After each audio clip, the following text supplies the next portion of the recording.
رب العالمین سبحانک لا علم لنا الا ما علمتنا انک انت العلیم الحکیم۔ الحمدللہ ہم لوگ قرآن کا جو ہے وہ ترجمہ پڑھ رہے ہیں اور اس کی آیات کا جو ہے وہ ربط ہم لوگ دیکھ رہے ہیں۔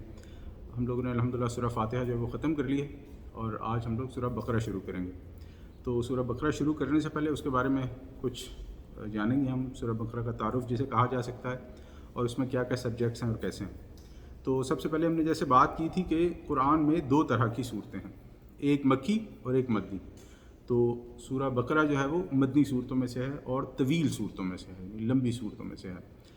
اور ہم نے بات کی تھی کہ مکی اور مدنی صورتوں کا فرق یہ ہے کہ جو مکی صورتیں ہیں وہ ہجرت سے پہلے نازل ہوئی ہیں اور جو مدنی صورتیں ہیں وہ ان صورتوں کو کہا جاتا ہے جو ہجرت کے بعد نازل ہوئی ہیں۔ اس کے بعد سورہ فاتحہ سب سے پہلی صورت، سورہ فاتحہ کے بعد 4 لمبی مدنی صورتیں ہیں جن میں سورہ بقرہ ہے اور سورہ آل عمران ہے، اس کے بعد سورہ نساء ہے اور پھر سورہ مائدہ ہے۔ یہ اس کے بارے میں ہم یوں سمجھتے ہیں ایسے کہ قرآن مجید کی اکثر صورتیں ہیں وہ جوڑوں کی شکل میں ہیں۔ جیسے سب سے مشہور جوڑا جو ہے وہ جو ہم لوگ عموماً پڑھتے بھی ہیں، جو آخری 2 صورتیں ہیں جسے معوذتین کہا جاتا ہے، قل اعوذ برب الفلق اور قل اعوذ برب الناس۔ اسی طرح علماء کرام نے اس پر کام کیا ہے۔ اچھا، یہ جو انفارمیشن ہے، یہ جو بات ہے، یہ ایک جنرل انفارمیشن کے طور پر ہے، یعنی کہ یہ کوئی ایسی چیز نہیں ہے کہ اگر کوئی مسلمان اس کے بارے میں نہیں جانتا تو اس کے کوئی ایمان کا مسئلہ ہو جاتا ہے، ایسی بات نہیں ہے، بلکہ یہ وہ چیزیں ہیں کہ ہم قرآن کے بارے میں جتنا جانتے ہیں، قرآن کو جتنا سمجھتے ہیں، قرآن پر جتنی محنت کرتے ہیں، ہمارا اپنا ایمان اتنا زیادہ ہوتا جاتا ہے۔ ہم پہ قرآن کا اعجاز جو ہے وہ ہمیں سمجھ آنا شروع ہوتا ہے اور یہ سمجھ آتا ہے کہ اللہ تعالیٰ کا یہ جو کلام ہے یہ بے ربط نہیں ہے، بالکل ایسی بات نہیں کی ہوئی، بلکہ ان تمام چیزوں میں کوئی نہ کوئی ربط، کوئی نہ کوئی کنیکشن پایا جاتا ہے۔ تو ہم بات کر رہے تھے کہ جو ہے صورتیں جو ہیں وہ جوڑوں کی صورت میں۔ تو سورہ بقرہ کا علماء کرام یہ بیان فرماتے ہیں کہ سورہ بقرہ کا جوڑا جو ہے وہ سورہ آل عمران کے ساتھ بنتا ہے، اور نبی صلی اللہ علیہ وسلم نے ان 2 صورتوں کے بارے میں فرمایا ہے کہ یہ زہراوین ہیں۔ زہراوین مطلب تابناک، روشن صورتیں۔ اور اسی طرح نبی اکرم صلی اللہ علیہ وسلم کی جو آخری بیٹی تھی ان کا نام فاطمہ الزہرا تھا۔ تو اس زہراوین جی دونوں کو زہراوین فرمایا۔ تو اس صورت میں ایک چیز یہ صورت پڑھنے سے پہلے ہمارے ذہن میں رہنی چاہیے کہ جب یہ صورت نازل ہوئی ہے تو اس سے پہلے، کیونکہ یہ مدنی صورت ہے، تو اس سے پہلے مکہ کے دور کا قرآن نازل ہو چکا ہے۔ اور مکہ کے دور میں جو قرآن نازل ہوا ہے، کیونکہ مکہ میں رہتے تھے عرب اور عرب تھے مشرکین، اس لیے انہیں مشرکین مکہ بھی کہا جاتا ہے، تو وہاں پر جو قرآن نازل ہوا ہے وہاں پر ساری بات جو ہے وہ تقریباً ایمانیات کی روح سے ہوئی کہ اللہ تعالیٰ کو مانو، اللہ تعالیٰ نے تم لوگوں کو پیدا کیا ہے، زمین آسمان پیدا کیے ہیں، تمہارے لیے جو بھی اتارا ہے۔ اس تناظر میں جو ہے مکی قرآن نازل ہوا ہے۔ اب جب نبی اکرم صلی اللہ علیہ وسلم مکہ سے ہجرت کر کے مدینہ میں آئے تو مدینہ میں آ کے نبی اکرم صلی اللہ علیہ وسلم نے اپنی ایک سوسائٹی بنا لی، وہاں پہ وہ مسلمان تھے، ایک ساتھ رہتے تھے۔ تو اب وہاں پر جو ان کا رہنے کا طریقہ تھا، یا یہ کہنا چاہیے کہ انہیں رہنے کے لیے جو مسائل تھے اور انہیں رہنے کے لیے جو ہدایات چاہیے تھیں، تو پھر وہ اللہ تعالیٰ نے نازل کرنے شروع کی۔ تو اس لیے جب ہم دیکھیں گے تو اس صورت میں، سورہ بقرہ میں، شریعت اسلامی جو ہے اس کے متعلق قوانین نازل ہونے شروع ہو گئے ہیں، یعنی کہ اس میں ہم لوگ ان چیزوں کو دیکھیں گے کہ کیسے آتا ہے۔ تو بلکہ ہم اگر یوں سمجھیں اس چیز کو کہ قرآن میں جو شریعت اسلامی ہے ان کے احکامات کا نزول جو ابتدا ہے وہ اس صورت سے ہوئی ہے۔ اب یہاں پر ٹھیک ہے، انشاءاللہ وہ آگے اس کے بارے میں بات کریں گے۔ اور اس کی جو تکمیل ہے وہ سورہ مائدہ کی ایک سورہ مائدہ کی ایک آیت جس میں اللہ تعالیٰ فرماتا ہے الیوم اکملت لکم دینکم واتممت علیکم نعمتی ورضیت لکم الاسلام دینا، کہ آج کے دن میں نے تمہارے لیے تمہارا دین مکمل کر دیا، اپنی نعمت تم پہ مکمل کر دی۔ تو یہ مدنی صورتوں میں یہ چیز آتی ہے۔ اب ایک سوال یہ بھی کیا جا سکتا ہے کہ بھئی مکہ میں جو مکی دور میں قرآن نازل ہوا اس میں یہ کام کیوں نہیں کیا گیا؟ کیونکہ مسلمان تو اس میں بھی تھے، تو اس میں یہ کام اس لیے نہیں کیا گیا کہ اس وقت جس چیز کی ضرورت تھی اللہ تعالیٰ نے وہ نازل کی۔ یہاں پر ایک سوال اور بھی اٹھتا ہے کہ اگر قرآن جیسے نازل کیا گیا ہے اس ترتیب میں ہمارے پاس کیوں نہیں ہے؟ سوال کرنے والا تو یہ بھی کرے گا کہ بھئی آپ یہ کہتے ہیں کہ قرآن کی جو نزول جو نبی اکرم صلی اللہ علیہ وسلم پہ نازل ہوا ہے قرآن، اس کی ترتیب مختلف ہے، اور جو آپ کے پاس قرآن کتاب کی شکل میں موجود ہے اس کی ترتیب مختلف ہے۔ تو اس چیز کو یوں سمجھے کہ یہ بھی قرآن کے اعجاز میں معجزوں میں سے ایک چیز ہے کہ نبی اکرم صلی اللہ علیہ وسلم نے یہ قرآن خود نہیں لکھا، آج کے اس دور میں جو غیر مسلم ہیں یہ مسلمانوں پر ایک بہت بڑا اعتراض اٹھاتے ہیں کہ بھئی آپ کے نبی نے جو قرآن آپ کو دیا ہے یا جو بتایا ہے وہ دراصل اس سے پہلے جو نازل شدہ شریعتیں تھیں جس میں بائبل اور تورات وغیرہ ہے یا انجیل جسے کہا جاتا ہے، آپ کے نبی نے اسی کو رد و بدل کر کے آپ کے سامنے پیش کر دیا۔ اب اگر نبی اکرم صلی اللہ علیہ وسلم نے قرآن کی اسی چیز کو رد و بدل کر کے پیش کیا ہوتا تو پھر ترتیب میں اور نزول میں فرق نہیں ہونا چاہیے تھا، جبکہ ایسا ہوا نہیں۔ دوسری چیز ہم یہ بھی جانتے ہیں کہ نبی اکرم صلی اللہ علیہ وسلم جو ہے وہ امی تھے۔ امی سے یہ مراد کہ وہ پڑھے لکھے نہیں تھے، لیکن پڑھے لکھے نہ ہونے کے باوجود جو کلام ان پہ نازل کیا گیا وہ اللہ تعالیٰ کی طرف سے تھا، اور ایسا کلام کہ جس کے بارے میں اللہ تعالیٰ خود فرماتا ہے، ہم نے جیسے قرآن کے تعارف میں بھی پڑھا تھا کہ بھئی اگر آپ کو کوئی شک ہے، ان کنتم فی ریب مما نزلنا علی عبدنا، تمہیں شک ہے کہ جو ہم نے اپنے بندے پہ نازل کیا تو فاتوا بسورۃ من مثلہ، تو لے آؤ پھر اس کی جیسی ایک صورت۔ تو یہ چیز ہمارے ذہن میں رہنی چاہیے کہ جو قرآن کے یہ ایک اعجاز میں سے ہے کہ قرآن ہمارے پاس جو کتابی شکل میں موجود ہے۔ ہاں یہاں پہ ایک اور چیز کی بھی وضاحت کر دیں، بات دوبارہ ہو رہی ہے لیکن ضروری ہے کہ ہمارے جو نبی اکرم صلی اللہ علیہ وسلم کی زندگی میں یہ قرآن کتابی شکل میں موجود نہیں تھا۔ اس وقت نبی اکرم صلی اللہ علیہ وسلم نے یہ قرآن خود بھی یاد کیا تھا اور صحابہ کو بھی یاد کروایا تھا، اور یہ قرآن حضرت ابو بکر رضی اللہ تعالیٰ عنہ کے دور میں پہلی بار کتابی صورت میں جمع کیا گیا۔ اس کی بھی ہم نے وجہ بیان کی تھی کہ جب جنگ یمامہ ہوئی تو اس میں بہت سارے حفاظ کرام جو ہے وہ شہید ہو گئے تھے۔ تو یہ بھی ایک اعتراض اٹھایا جاتا ہے کہ نبی صلی اللہ علیہ وسلم کی زندگی میں تو جو ہے وہ تو قرآن موجود ہی نہیں تھا۔ نہیں، موجود نہیں تھا سے مراد یہ نہیں ہے کہ موجود ہی نہیں تھا، موجود نہیں تھا یہ مراد ہے کہ کتابی صورت میں موجود نہیں تھا۔ اور دین کے بارے میں ایک چیز اور یاد رکھیں کہ ہمارے دین میں لکھی ہوئی چیز حجت نہیں ہے۔ اسی لیے آپ دیکھیں کہ ہمارے جو نبی صلی اللہ علیہ وسلم کی احادیث کے بارے میں بھی بات کی جاتی ہے تو اس میں راویوں اور متن کے بارے میں بات کی جاتی ہے۔ یہ نہیں بات کی جاتی کہ اس وقت فلانی چیز اس نے لکھی تھی، اس وقت ڈھمانی چیز اس نے لکھی تھی، کی بات ہوتی نہیں ہے۔ سنا، دیکھا، پہنچا، تو یہ دین ہمارا جو ہے اس طرح پریزرو ہے۔ اور اسی چیز میں ایک اور چیز کو آگے بڑھاتے ہوئے کہ آج پریزرو کے حساب سے میں بات کر رہا ہوں کہ اگر لکھی ہوئی چیز کا اعتبار صرف کیا جاتا تو آج اگر کوئی ایسی بیماری آ جائے، کوئی ایسی چیز آ جائے کہ دنیا کی تمام کتابیں جو ہیں وہ دیمک کھا جائیں، اور دنیا کی جتنی ٹیکنالوجی ہے وہ ضائع ہو جائے، جو کچھ سیوڈ ہے وہ ضائع ہو جائے، تو قرآن ایک واحد کتاب ہے جو الحم سے لے کے والناس تک جوں کی تو ریپروڈیوس کی جا سکتی ہے، کیونکہ دین میں لکھے کا اعتبار نہیں، دین میں یاد کیے گا، میمورائزیشن کا اعتبار۔ اور دیکھیں آپ کو پتہ ہے کہ سبحان اللہ ہمارے ہاں جو ہے مسلمان بچے 6, 7, 8 سال کی عمر میں قرآن یاد کر لیتے ہیں، اور یہ ہو ہی نہیں سکتا کہ اتنے سارے حفاظ جو ہیں وہ کسی غلط چیز پہ جمع ہو۔ تو بہرحال coming back to the point, وہ جو ہم لوگ بات جیسے کر رہے تھے کہ یہ چند ایک چیزیں ضروری ہیں سمجھنی، کیونکہ لوگ جو ہیں اس معاملے میں اعتراض اٹھاتے ہیں کہ جب آپ کا قرآن نبی اکرم صلی اللہ علیہ وسلم کے سامنے ان کی زندگی میں کتابی صورت میں موجود نہیں تھا تو اس کا مطلب کہ قرآن نہیں تھا، نہیں، ایسی بات نہیں۔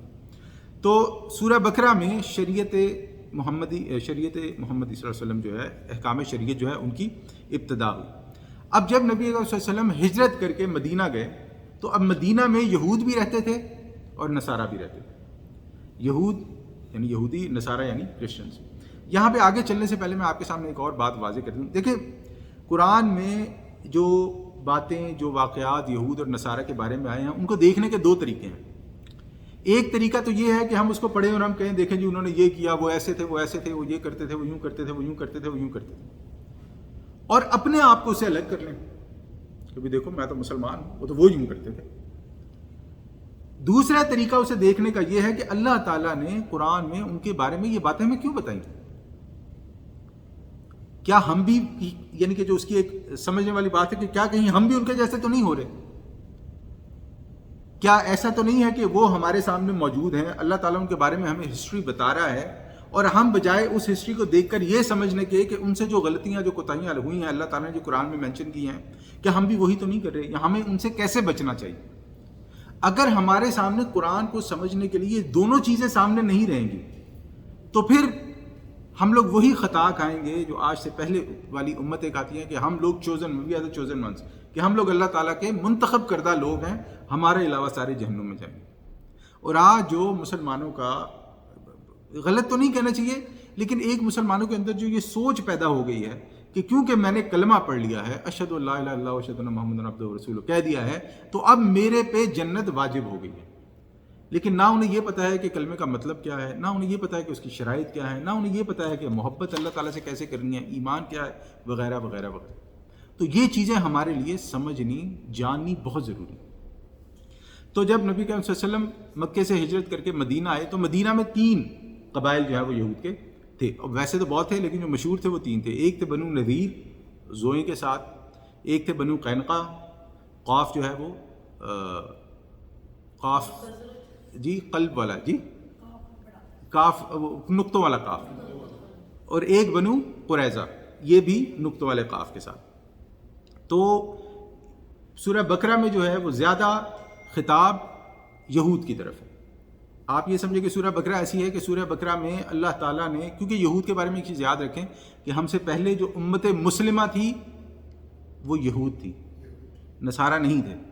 اس کی وجہ یہ ہے کہ حضرت عیسیٰ علیہ السلام یہودی تھے، حضرت عیسیٰ علیہ السلام یہود کی طرف بھیجے گئے تھے. تو ہم سے پہلے جو امت مسلمہ تھی وہ یہودی تھے، بنی اسرائیل جنہیں کہا جاتا ہے. اسرائیل جو ہے وہ حضرت یعقوب علیہ السلام کا لقب تھا.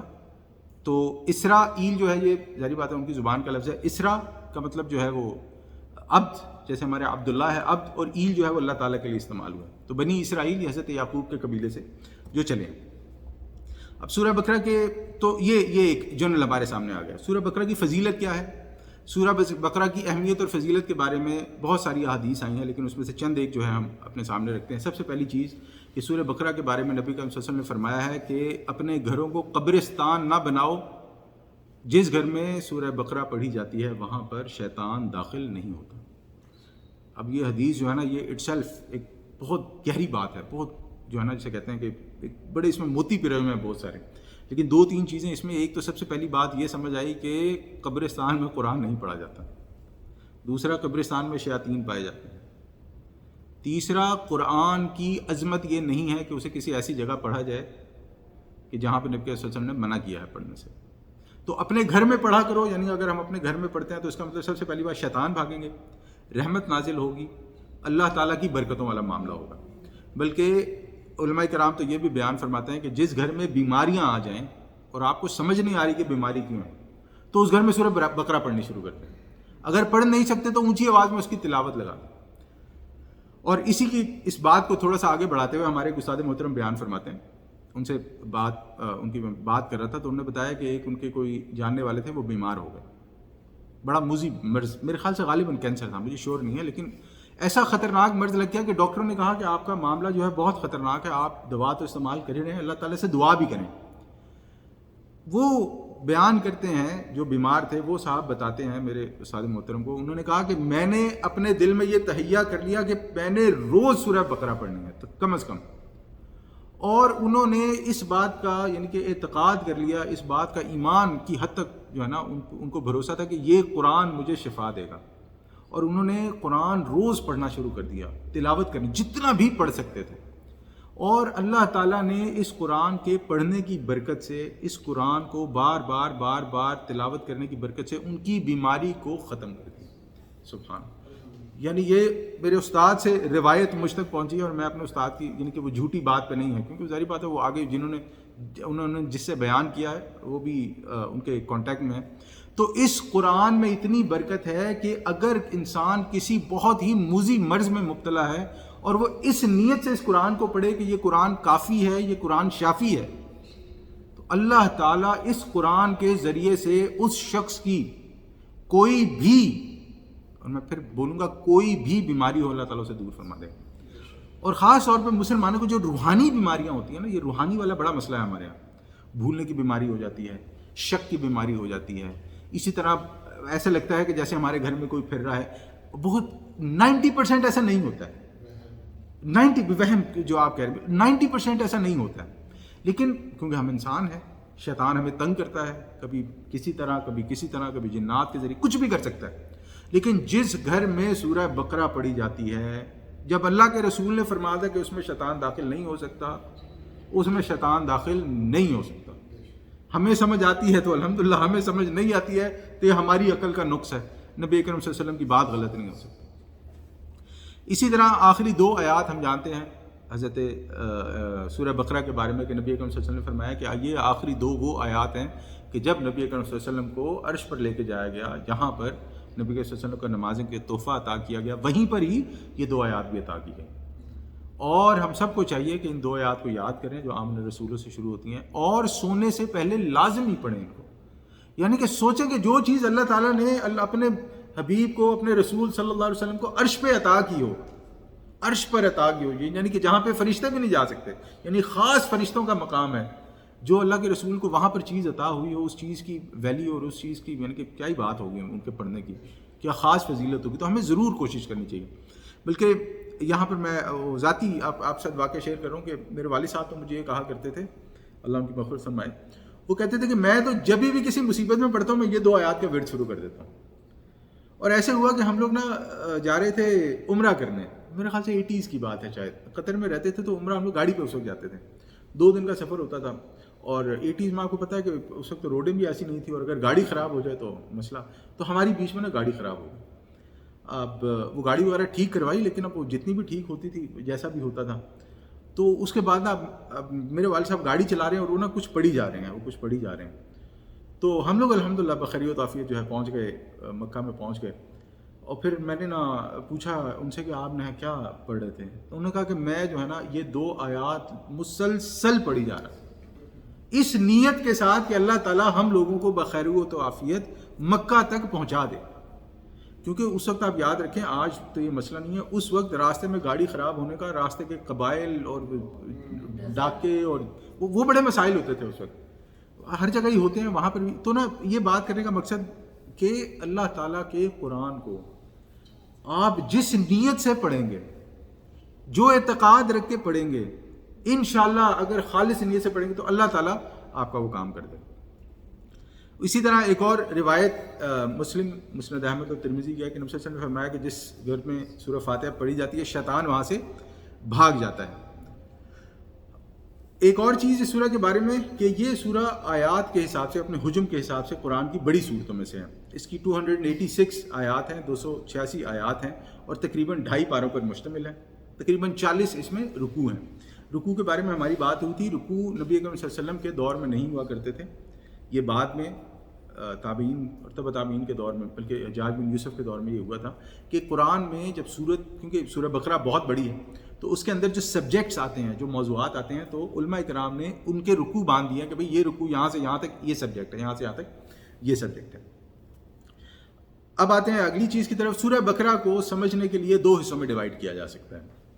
پہلا حصہ جس میں اللہ تعالیٰ نے یہود سے مخاطب ہوئے، اللہ تعالیٰ یہود سے مخاطب ہوئے ہیں اور اللہ تعالیٰ نے انہیں بتایا ہے کہ بھئی آپ امت مسلمہ تھے، آپ پر ہم نے یہ ذمہ داریاں ڈالی تھی، لیکن آپ نے یہ نہیں کیا، آپ نے یہ کیا، آپ کو یہ کرنا چاہیے تھا، آپ کو ایسے کرنا چاہیے تھا. آپ یہ سمجھیں کہ جسے فرد جرم کہا جاتا ہے. اللہ تعالیٰ نے ان پر فرد جرم عائد کی، انہیں بتایا کہ آپ نے کیا کیا اور کیا نہیں کیا. اس کے بعد انہیں معزول کر دیا کہ اب آپ امت مسلمہ کے مقام سے معزول کیے جا رہے ہیں. یہ ہم جب سورت پڑھیں گے تو اس میں تفصیل بھی آ جائے گی. وہ حصہ جو ہے 18 رکوعوں پر مشتمل ہے. اس کے بعد دوسرا حصہ جو ہے وہ 22 رکوعوں پر مشتمل ہے. 22 رکوع جو ہیں وہ چھوٹے اور بڑے بھی ہوتے ہیں، تو 18 اور 22 تقریباً ایک ہی جتنا جو ہے وہ حصہ بنتا ہے. اور اس میں جو نصف اول ہے، 18 رکوع جو ہیں جن میں بنی اسرائیل سے یا یہود سے خطاب ہے، اس کو بھی ہم 3 حصوں میں ڈیوائڈ کر سکتے ہیں. پہلا حصہ جو ہے وہ تمہیدی ہے، پہلے 4 رکوع، پھر 10 رکوع بنی اسرائیل سے خطاب ہے، پھر اس کے بعد 4 رکوع تحویلی یعنی سمرائز کر دیا گیا. تو یہاں تک جو ہے وہ سورہ بقرہ کے بارے میں ہم لوگ جو بات کرنا چاہ رہے تھے وہ یہاں پہ کمپلیٹ ہوتی ہے.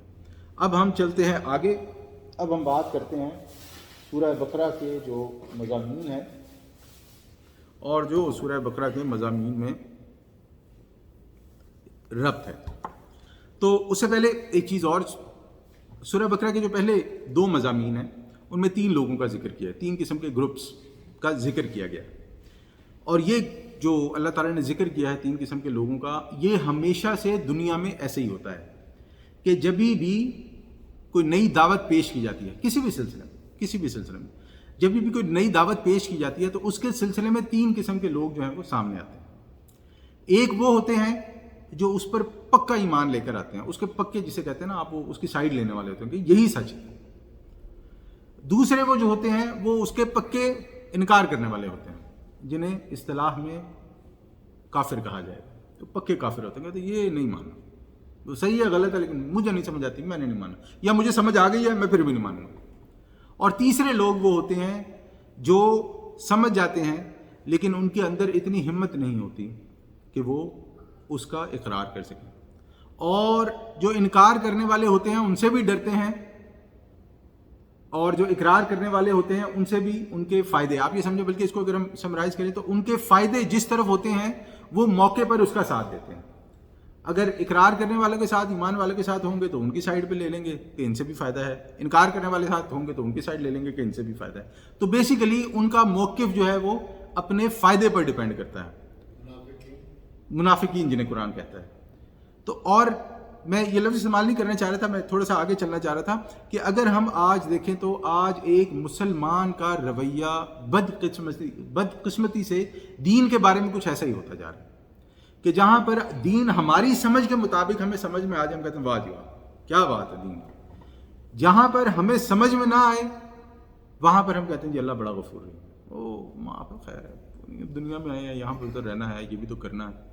اور اگر ہم کسی ایسی جگہ چلے جائیں جہاں پہ ہم پھنس جائیں، جہاں پہ ہمیں پتہ ہے کہ اگر ہم حق بات کہیں گے تو ہمارے پاس جو ہے وہ کوئی جواب نہیں بن پڑے گا، یا ہمیں جو ہے وہ ذلیل ہونے کا خطرہ ہو، ذلیل ان سے مراد نہیں کہ ایک آپ ذرا آکورڈ سچویشن میں آ جائیں گے، تو وہاں پر جو پھر ہے ہم کنی کتراتے ہیں، وہاں پہ جانتے بوجھتے بھی ہم لوگ سوال کو ایڈریس نہیں کرتے، جواب نہیں دیتے۔ تو اب ہم انشاءاللہ یہاں سے بات شروع کرتے ہیں۔ تو سب سے پہلی چیز قرآن جو سورہ شروع ہوتی ہے الحمدللہ، سب سے پہلے سورہ میں جو 3 لفظ استعمال ہوئے ہیں،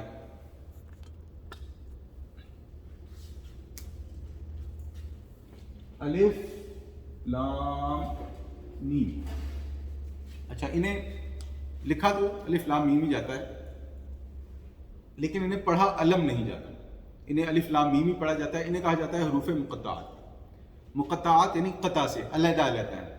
اس کے بارے میں علماء کی بہت ساری رائے پائی جاتی ہیں، بہت سارے علماء نے کوشش کی ہے اس کا آنسر دینے کی کہ اس کا کیا مطلب ہے، لیکن اصل مطلب اس کا کیا ہے اللہ اعلم، کوئی نہیں جانتا۔ اس لیے علماء کہتے ہیں کہ اس کے بارے میں کوئی بھی رائے کسی کی اپنی ہو سکتی ہے، اسے حتمی نہیں مانا جا سکتا، فائنل نہیں مانا جا سکتا، اس لیے اسے ہم لوگ ایسے ہی چھوڑ دیں گے۔ یعنی کہ علماء یہ کہتے ہیں کہ اس کے بارے میں ہم اس سے زیادہ کچھ نہیں کہیں گے۔ قرآن میں 29 صورتیں ہیں جو حروف مقطعات سے شروع ہوتی ہیں، اور حروف مقطعات جو ہیں وہ 1 سے لے کے 5 تک ہیں۔ یہ 3 ہیں، 2 والے بڑا مشہور سورہ یاسین کے بارے میں کہا جاتا ہے، یاسین، طٰہٰ۔ 1 جیسے قاف، صاد، نون۔ 3 ہمارے سامنے آ گئے الف لام میم۔ 4 الف لام میم را، الف لام میم صاد۔ اسی طرح 5 ہا میم عین سین قاف، قاف ہا یا عین صاد۔ تو اس طرح 5 پائے جاتے ہیں، یہ صرف انفارمیشن کے لیے تھا۔ اس کے بعد دوسری آیت آتی ہے، اللہ تعالیٰ فرماتا ہے ذالک الکتاب لا ریب فیہ ھدی للمتقین۔ اچھا، میں ایسا کروں گا کہ میں ترجمہ لکھتا جاؤں گا کیونکہ عربی جو ہے وہ تھوڑی سی وہ بھی ہو جائے گی، مطلب ترجمہ جو ہے وہ ذرا آپ کے لیے سمجھنے میں بھی آسانی ہو جائے گی، تو میں ترجمہ لکھتا جاؤں گا۔ تو اللہ تعالیٰ فرماتا ہے ذالک الکتاب،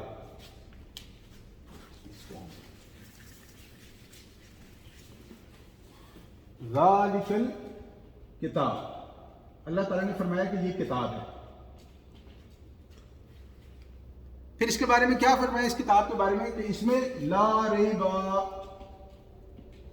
کوئی شک نہیں، لا ریب فیہ، اور دوسری چیز کیا فرمائی ھدی للمتقین، اور یہ ہدایت ہے، کوئی شک نہیں اور ہدایت ہے۔ اس کے بیچ میں ایک لفظ آتا ہے فیہ، فیہ کا مطلب ہوتا ہے اس میں۔ اب یہ جو کتاب ہے اس میں شک بھی نہیں ہے اور اس میں ہدایت بھی ہے۔ یہ فیہ اس کے ساتھ بھی جا سکتا ہے اور یہ فیہ اس کے ساتھ بھی جا سکتا ہے۔ اچھا، شک انسان کو کب ہوتا ہے؟ آپ کو کسی چیز میں شک کب ہوگا؟ آپ کو کسی بھی چیز کا شک تب ہوتا ہے جب آپ کو یقین نہیں ہوتا کسی چیز کا، آپ کو کسی چیز کے بارے میں پورا علم نہیں ہوتا، آپ کسی چیز کے بارے میں اپنی کوشش کے باوجود جان نہیں پاتے، اسی قسم کی وجوہات ہوں گی۔ اللہ تعالیٰ نے سب سے پہلی چیز، کیونکہ ہم لوگ انسان ہیں، ہم لوگ اختیار پورا نہیں رکھتے، آپ اس کی سب سے بڑی مثال دیکھیں کہ ہمارے معاشرے میں جو سب سے اعتماد والا رشتہ ہے وہ کس کا ہے؟ میاں بیوی. ہمارے معاشرے میں میاں بیوی کا سب سے زیادہ اعتماد والا رشتہ ہے.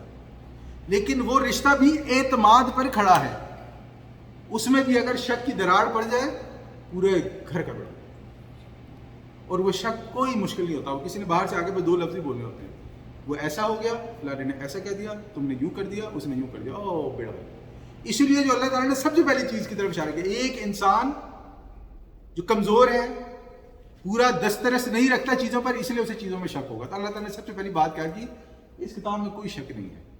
ہر قسم کا جو بھی آپ کے ذہن میں آ سکتا ہے کہ اللہ کی طرف سے ہے یا نہیں ہے، رسول کی طرف سے ہے یا نہیں ہے، رسول نے یہ کہا ہے کہ نہیں کہا ہے، اس میں آخرت کے بارے میں کیا ہے، دنیا کے بارے میں کیا ہے، آسمانوں کے بارے میں کیا ہے، زمین کے بارے میں کیا ہے، جو بھی آپ کے ذہن میں کوئی بھی کسی بھی قسم کا شک آ سکتا ہے وہ اس کتاب میں نہیں ہے. اچھا، اگر شک نہیں ہے تو پھر کیا ہے؟ جب آپ کو کسی چیز کا پوری طرح سے یقین ہو جائے تو وہ آپ کے لیے مشعل راہ ہوتی ہے. اگر مجھے اس بات کا پوری طرح یقین ہے کہ مثلا میں یہاں سے جو ہے وہ اپنی گاڑی پہ گھر چلا جاؤں گا تو وہ گاڑی میرے لیے ایک مینز آف ٹرانسپورٹ بن جائے گی. اگر مجھے یہ شک ہوگا کہ نہیں یار یہ گاڑی میں چلاؤں گا تو اس میں آگ نہ لگ جائے، اس کا پیٹرول نہ ختم ہو جائے، اس کے ٹائر نہ پڑ جائے نا، تو میں پھر وہ گاڑی نہیں چلاؤں گا. جب آپ کو کسی چیز کے بارے میں جب آپ کا شک ختم ہو جائے، تو یہاں پہ کیونکہ اس کتاب کی بات ہو رہی ہے، تو جب آپ کا اس کتاب کے بارے میں شک ختم ہو جائے گا تو یہ کتاب جو آپ کے لیے مین بن جائے گی. اس کتاب کا جو آپ کا سب سے بڑا فائدہ ہوگا وہ کیا ہے؟ پھر آپ کو ہدایت کی طرف لے کے جائے گی. تو یہ چیز ہمیں سمجھ لینی چاہیے کہ اس کتاب سے ہدایت لینے کے لیے جو سب سے پہلی چیز اللہ تعالیٰ نے کہی کہ اپنے ذہن سے شک کو نکال دو. اور اس کے بعد اللہ تعالیٰ نے کیا فرمایا؟ اس میں کوئی شک بھی نہیں اور یہ ہدایت بھی ہے. کن کے لیے؟ ہدی للمتقیوں کے لیے. متقی ہے تقوی اختیار کرنے والا.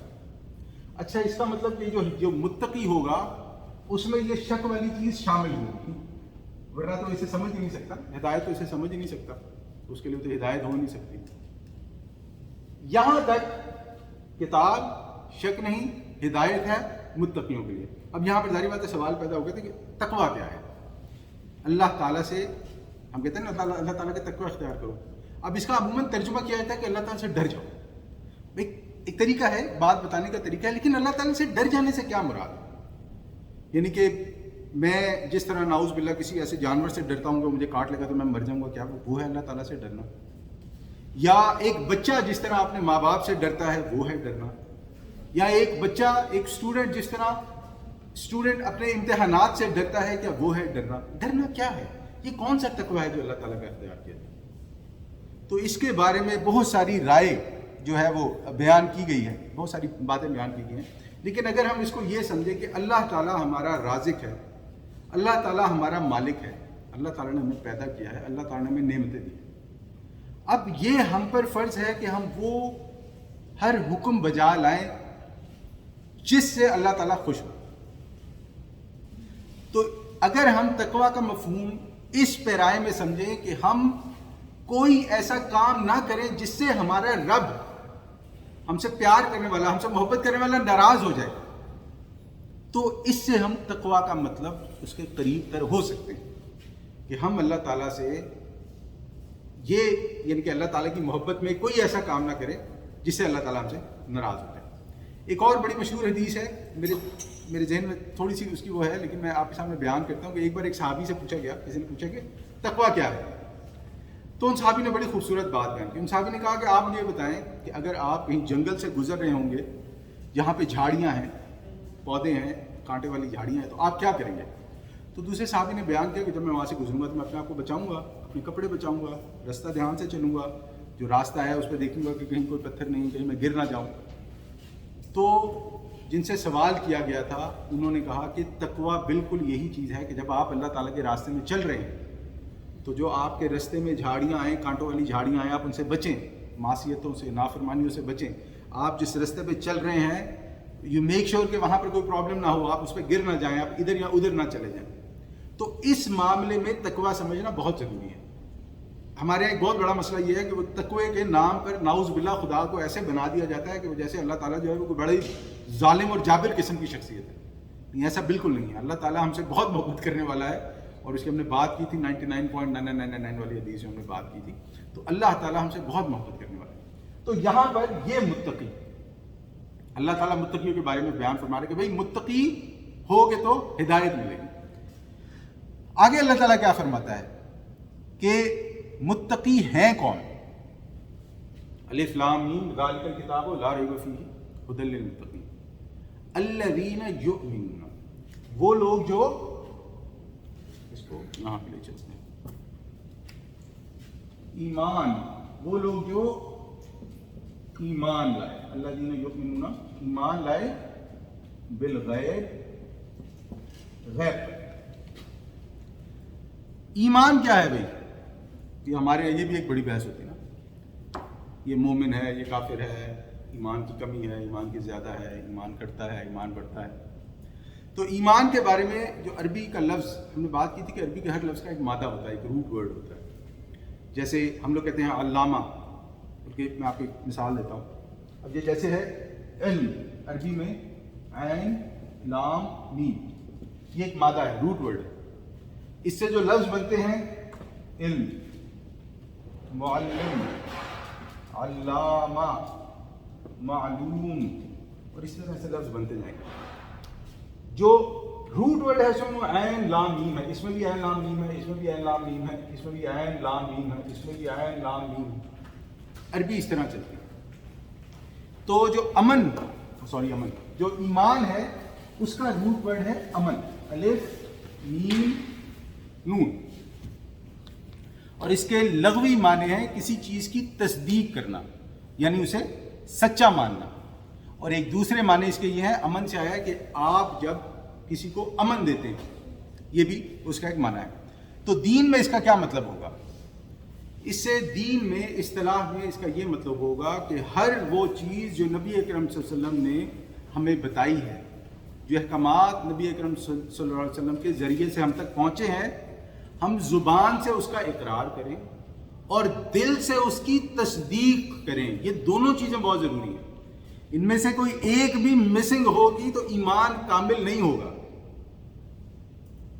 اور یہ دو چیزیں جب ہم کریں گے تو تیسرا یہ ہے کہ جو ہمارے جوارے ہیں، جو ہمارا جسم ہے، ہم لوگ اس کے ذریعے سے ان احکامات کی، نبی صلی اللہ علیہ وسلم کے اقوال کی اطاعت کریں، سنت کی اطاعت کریں.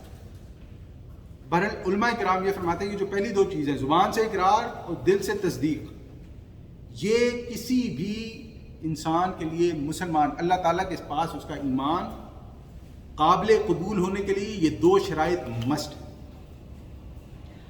دنیا میں ہم دلی کیفیت نہیں جانتے، اس لیے اگر ہمارے سامنے کوئی اقرار کرے گا کہ اشہد ان لا الہ الا اللہ و اشہد ان محمد عبدہ و رسولہ، تو وہ مسلمان ہے. دل کی کیفیت کیا ہے وہ اللہ عالم، اس کے بارے میں ہم نہیں جانتے. اس لیے اگر ہمارے سامنے کوئی اقرار کرے گا اور تصدیق کے بارے میں ہم نہیں جانتے تو ہم اس پر کفر کا فتویٰ نہیں لگا سکتے ہیں.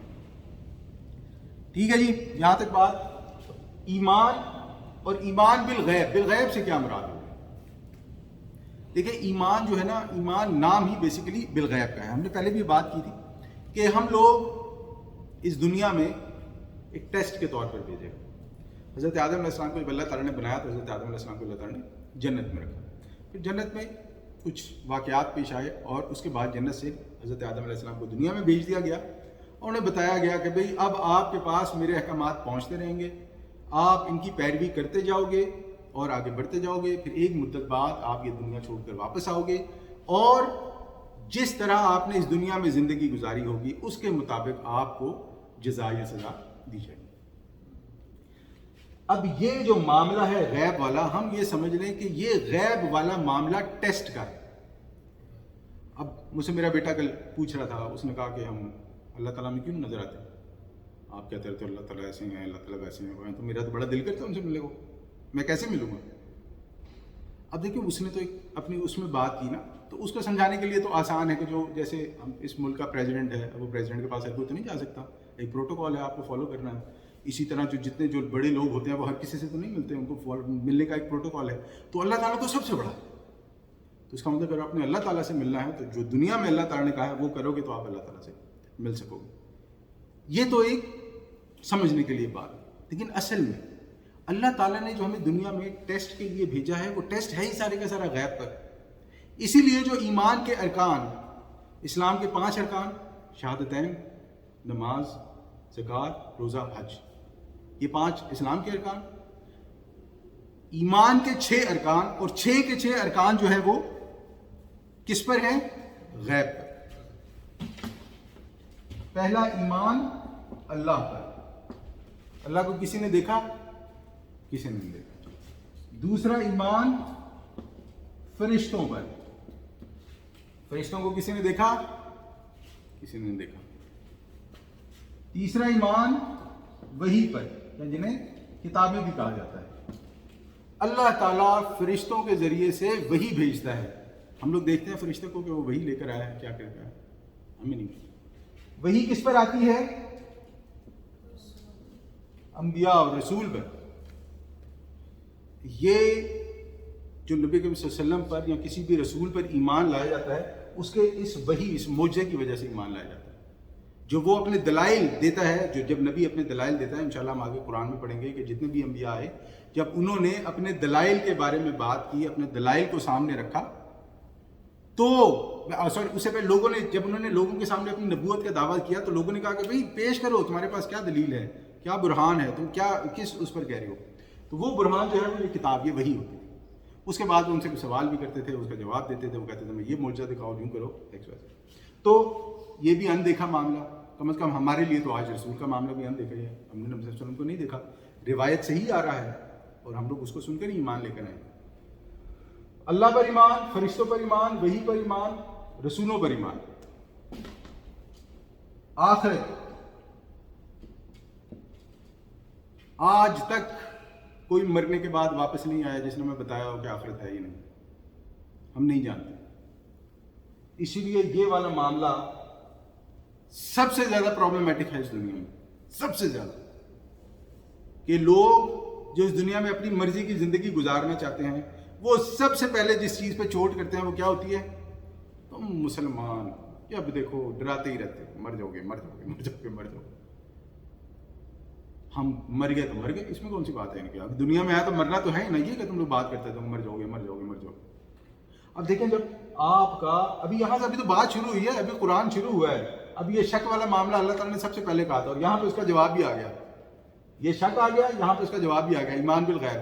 اور یہاں سے معاملہ شروع ہو رہا ہے کہ بھئی یہ شک نکالنا ہے تو یہ ایمان بالغیب پہ کام کرنا پڑے گا. یہاں سے اپنے عقیدے پر، اپنی توحید پر، اللہ تعالیٰ کو ماننے پر، اللہ تعالیٰ کو سمجھنے پر.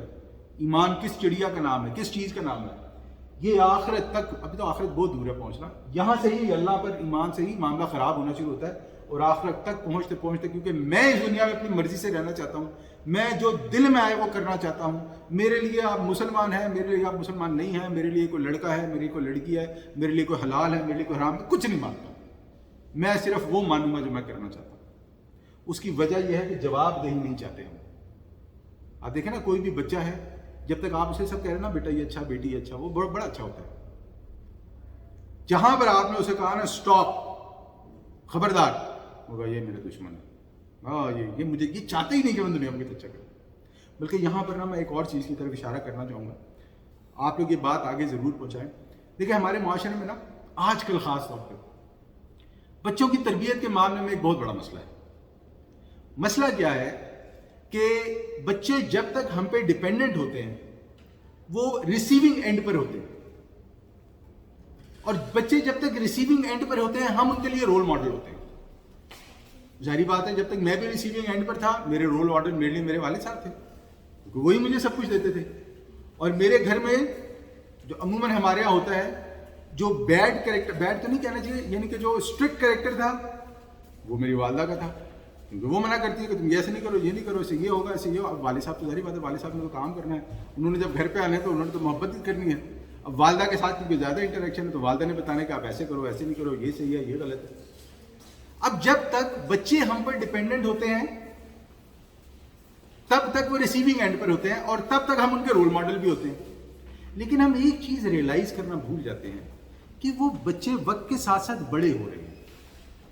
وہ ہم سے ہر وقت احکامات نہیں لیں گے. اسی لیے ہم نے ایک وقت پر آ کر، یا بلکہ یہ قدرت کا نظام ہے کہ ایک وقت پر آ کر انہوں نے ریسیونگ اینڈ پر نہیں آنا، بلکہ جو کچھ وہ ریسیو کر چکے ہیں انہوں نے اس کا آؤٹ کم دینا ہے. یہ چیز آج کل کے ماں باپ کے ذہن سے، اور خاص طور پہ اس معاشرے کے ماں باپ کے ذہن سے پتہ نہیں کیوں یہ اس پہ ریئلائز نہیں کرتے. کیونکہ بچہ ریسیونگ اینڈ پر ہوتا ہے تو وہ سارے ڈیسیجن لیتے جاتے ہیں، پھر جب مشکل ڈیسیجن لینے کا ٹائم آتا ہے وہ وہی رویہ اختیار کرتے ہیں جو بچے کا ہوتا ہے، اور پھر بچہ ریبیلیس، بغاوت کا اعلان کرتے ہیں، میرے ماں باپ نے کچھ نہیں کرا. تو یہ ہمارے لیے سمجھنا بہت ضروری ہے کہ جب تک بچے ریسیونگ اینڈ پر ہیں تب تک ہم انہیں پازیٹیو فیڈ کریں، بجائے انہیں یہ کہنے کے کہ پتر یہ کرو یا بیٹی یہ کرو یا یہ نہیں کرو. ہم انہیں یہ بتائیں کہ یہ کیوں کرو، یہ کیوں نہیں کرو. اگر اللہ تعالیٰ نے ایک چیز منع کی ہے تو کیوں منع کی ہے، اگر اللہ تعالیٰ نے ایک چیز کا حکم دیا ہے تو کیوں حکم دیا ہے. بلکہ ہم کیا کہتے ہیں، اٹھو نماز پڑھو، نماز نہیں پڑھی، نماز پڑھنے والا کافر ہے، چلو بچہ تو کیا مصیبت پڑ گئی ہے، میں نماز نہ پڑھی کو سیاپا ہو گیا. اب ہم نے جب بچے کو یہ بتائی نہیں کہ نماز کیوں پڑھنی ہے، کہ نماز اللہ تعالیٰ کے لیے پڑھنی ہے، نماز میرے لیے پڑھنی ہے، میں نماز میں پڑھ کے رہا ہوں. اس کے بعد کہتا ہے نماز پڑھو پڑھو، پھر آگے سے کہتے ہیں 1 منٹ بھوکے بھی رہو. یہ اچھا سے آپ ہے، اتنے لمبے لمبے روزے آپ 18-19 گھنٹے کے، گرمیوں کے روزے کتنے لمبے تھے. اچھی مصیبت ہے یہ، میرے ماں باپ اچھے خاصے تھے، میں تو چھوٹا ہی اچھا تھا، بڑا ہوا تو ان کی مجھ سے یہ جو ہے وہ حکم ہی نہیں ختم. اب آپ دیکھیں یہ ساری چیزیں کدھر جا رہی ہیں، اس کو آپ یہاں پہ چسپاں کر لیں، اسی چیز کو آپ اس پہ فٹ کر لیں جو میں نے آپ کو ایگزامپل دی ہے کہ انسان جب تک ان چیزوں کو نہیں سمجھے گا، وہ ریسیونگ اینڈ پر نہیں ہوگا، پازیٹیو ریسیونگ نہیں ہوگی، تو وہ یہاں آخر تک آتے آتے، سوال جواب تک آتے آتے، جواب دہی تک آتے آتے وہ ریبیلیس ہو جائے گا، وہ باغی ہو جائے گا، جیسے ایک بچہ اپنے گھر میں باغی ہو جائے گا. پھر اس کے ماں باپ اس پر جو بھی فیصلہ مسلط کریں گے، ڈر کے مارے ہو سکتا ہے وہ بات سن لے، ڈر کے مارے ہو سکتا ہے وہ آپ کے سامنے کچھ نہ بولے، لیکن اگر وہ یہاں سے ایکسیپٹ نہیں کرے گا تو اس کی زندگی بھی جہنم. آپ بھی اپنے بچوں کو دیکھ کر کوڑیں گے کہ یار کیا میرا بچہ کیوں نہیں سمجھ آتی، کیوں نہیں سمجھ آتی. بچہ بھی یہی بیچارہ رو رہا ہوگا، کیوں نہیں سمجھ آتی، کیوں نہیں سمجھ آتی. اور وہ کیوں نہیں کے چکر میں آپ کے گھر کا بھی سکون برباد، اس کی زندگی کا سکون برباد، اور اس کے لیے اس کی زندگی کے سب سے بڑے ولن اس کے والد یا والدہ. تو یہ چیزیں ہمارے لیے سمجھنی بہت ضروری ہیں، اور یہ چیزیں یہیں سے شروع ہو جاتی ہیں. دیکھیں یہ ایک بچے کا بیسیکلی ایمان بالغیب ہی ہوتا ہے اپنے پیرنٹس پر، کہ اگر میرا باپ مجھے اسکول بھیجے تو اچھا ہی ہے، اگر کیونکہ میرا باپ مجھے یہ کپڑے لے کے دے رہا ہے تو یہی اچھے ہوں گے، میرا باپ مجھے یہ کھانا دے رہا ہے تو یہی اچھا ہوگا، یا ماں، جو بھی ماں یا باپ.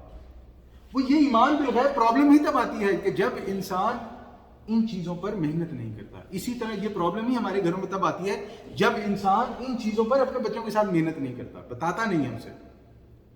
تو یہ آخر تک آتے آتے معاملہ آئی ڈونٹ کیئر والا ہے، یا آئی گیو اے ڈیم والا ہے، یا whatever you want to سے.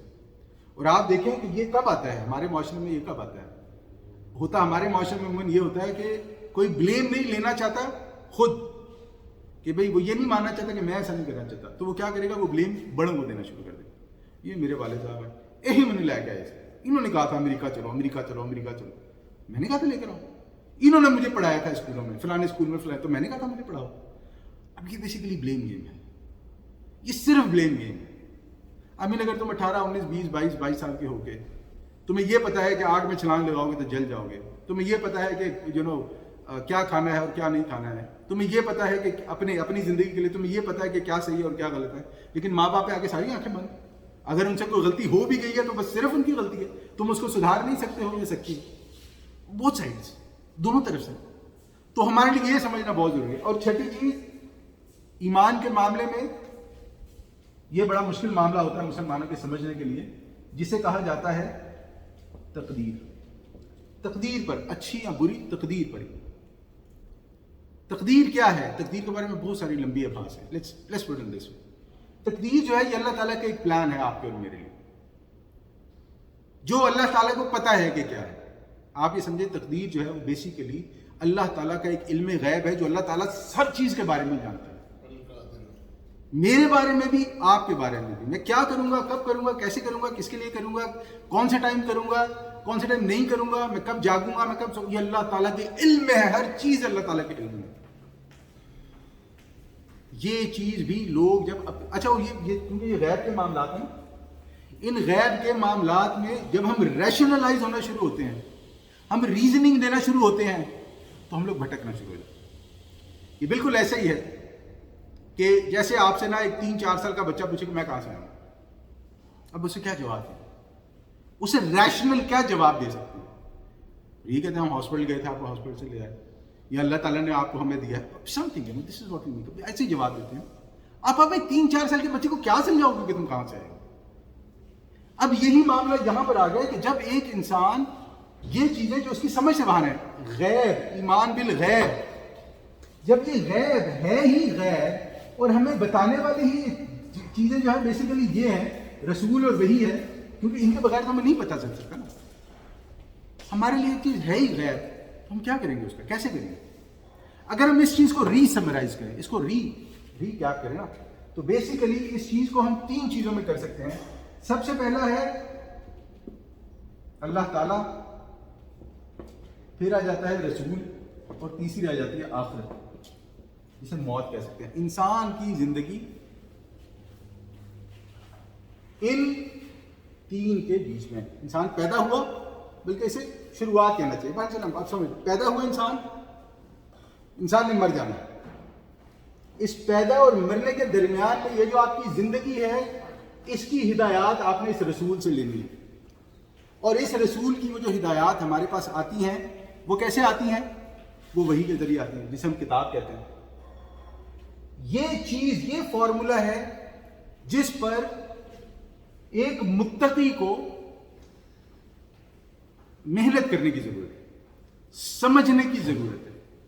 اگر ہماری زندگیوں سے یہ فارمولا متقی ہونے کا، یہ والا فارمولا ایمان بالغیب جو سب سے پہلا ہے، دیکھیں نا بڑی خوبصورت، آپ دیکھیں اللہ تعالیٰ کا کلام اور خوبصورتی نا، یہ تو ہو ہی نہیں سکتا کہ اللہ تعالیٰ نے بات شروع کی کہ لو یہ کتاب آ گئی ہے، آپ کے سامنے ہے، سب سے پہلی چیز میں کوئی شک نہیں، کوئی شک نہیں، اس کے بعد یہ ہدایت ہے۔ یہ جو شک ہے اب آپ اس کو جوڑیں ایمان کے ساتھ، کہ جب تک آپ کا ایمان پکا نہیں ہوگا آپ ہمیشہ شک میں رہیں گے۔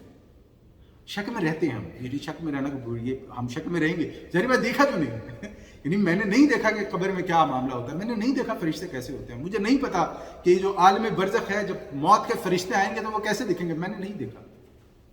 میں چاہے کتنا بھی کہوں، لیکن میرے دل میں ایک وہ ہے کہ وہ کیسا ہوگا، لیکن میرے دل میں یہ شک ہونا، یہ ہوگا یا نہیں ہوگا، یہ معاملہ خراب ہے۔ اور یہ شک ہمارے دل سے، یعنی کہ نا یہ ہوگا یا نہیں ہوگا، یہ یقین جانے انسان جتنا قرآن کا مطالعہ، جتنا قرآن کا ترجمہ، جتنا قرآن کے ساتھ کنیکٹنگ ہونے کا نا، اتنا اس کے سامنے یہ چیزیں روزے روشن کی طرح یا ہوتی جائیں گی کہ یہ ہونا ہی ہونا ہے۔ یعنی کہ میں اس بات پہ نا 100% کنونسڈ ہوں کہ واقعی میری آنکھوں کے سامنے اللہ تعالیٰ نے ایک لطیف پردہ رکھا ہوا ہے کہ مجھے وہ والی دنیا نہیں نظر آ رہی۔ اگر اللہ تعالیٰ آج وہ پردہ ہٹائے تو مجھے نظر آ جائے گا کہ کہاں فرشتہ کون سا ہے، میری جان کون لینے آیا ہے، میرے ساتھ کیا ہونے والا ہے، میں جب دنیا سے جاؤں گا تو کیا ہوگا، کیسے ہوگا۔ پھر مجھے جسے وہ کہتے ہیں نا اپنی پڑ جائے گی مجھے، اب میرے ساتھ کیا ہونے والا ہے۔ وہ جو پیچھے والوں کے ساتھ جو ہوگا سو ہوگا، وہ تو ان کا پرابلم ہے نا، وہ جو میرے ساتھ ہونے والا ہے وہ کیا ہوگا۔ لیکن یہ کنوکشن کب آئے گی، یہ معاملہ کب مضبوط ہوگا میرے لیے، آپ کے لیے، کسی کے لیے؟ سب سے پہلی چیز ایمان بالغیب۔ تو ہم اپنی بات کو آج یہاں تک ہی رکھیں گے۔ ظاہر بات ہے یہ تمام ایسی چیزیں ہیں کہ اللہ پر ایمان، اور جو ہے نا ایمانیات کے پورے لیکچرز ہوتے ہیں، اس میں بڑی لمبی بات ہوتی ہے، ظاہر بات ہے ہم اس ڈیٹیلز میں نہیں جا رہے۔ تو یہاں تک بات کہ یہ کتاب ہے بغیر کسی شک کے، اس کتاب میں ہدایت ہے، متقیوں کے لیے ہے، اور متقی کی جو پہلی نشانی ہے وہ ایمان بھی کس چیز پر؟ الذین یؤمنون بالغیب۔ اس کے بعد پھر آگے بات چلے گی۔ تو آج کی بات الحمدللہ یہاں تک ہی رکھیں گے۔ اگر ابھی تک آپ کے ذہن میں کوئی بات ہو، کوئی سوال ہو، آپ